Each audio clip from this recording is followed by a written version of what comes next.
Welcome back. You're live with Expresso here on SABC3. I love Fridays. Why? Because we get to get into our youth sport. Now, as Oscar Pistorius and our triumphant Paralympians returned, so did our South African Danon's Cup Under-12 soccer side. Now, they came 22nd in the tournament, but it is no mean feat. Why? Because this is one of the oldest schoolboy soccer tournaments in the world.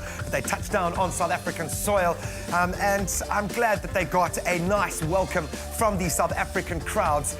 We really have to give them kudos. They took on the likes of Spain, Turkey, Ivory Coast and Switzerland.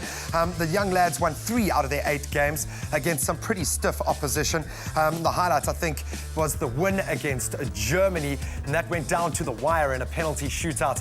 And South Korea won the overall tournament. They have come a very long way, but either way, we are incredibly proud of our young guys, and this really is the first step towards a soccer career.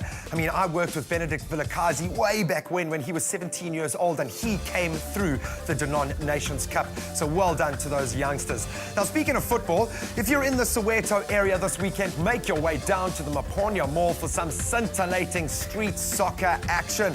It is a fad that is taking the world by storm. This year alone, there have been 6,000 boys and girls nationwide who have participated in this program, and the winners of the regional finals are all going to be flown to Jozi to compete in the first ever National Street Soccer Championship. And if you want to see street skills, this is where to do it.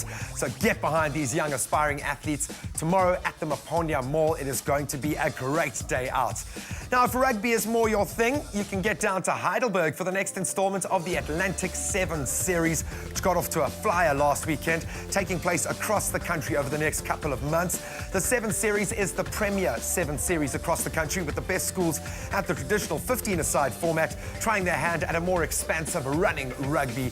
And we love the 7s format here in South Africa. We have a proud tradition. Also happening in Jozi is the first ever Jozi 10s tournament. Just a basic breakdown. Of course, we are giving away tickets here on the show, but it happens at Pirates Rugby Club, kicking off today and tomorrow. It's got a great family atmosphere. You can go down there, spend the entire day taking some really fast-paced 10-a-side rugby, but it really does have a fun undercurrent for the entire day. So get down there and support some of the best. Now, next weekend marks the beginning of the Malcolm's Cricket Week at Maritzburg College, which will be contested by some of the best cricketing schools across the country. We met some unbelievably good young players at the last Cricket T20 Festival at Ananda, and one of those was a gentle giant and all-rounder of St Albans, Jason Jenkins. What a talent. Let's catch up with the young man.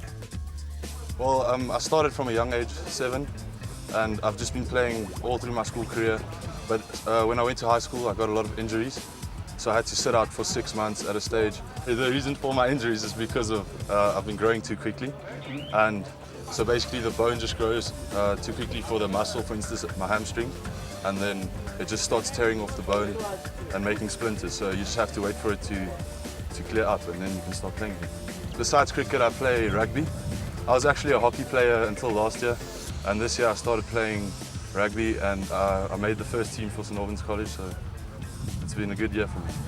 After school, I think if I can get an IPL contract, that would be great, make lots of money.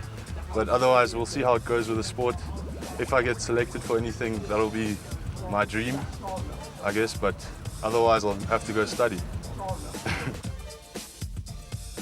And that is a wrap of your youth sport for this morning. Get behind our young athletes. They need our support, and they've certainly earned it. Now, Liesel has a very special guest on a day with a lot of special guests. Liesel, who is joining us in studio this morning?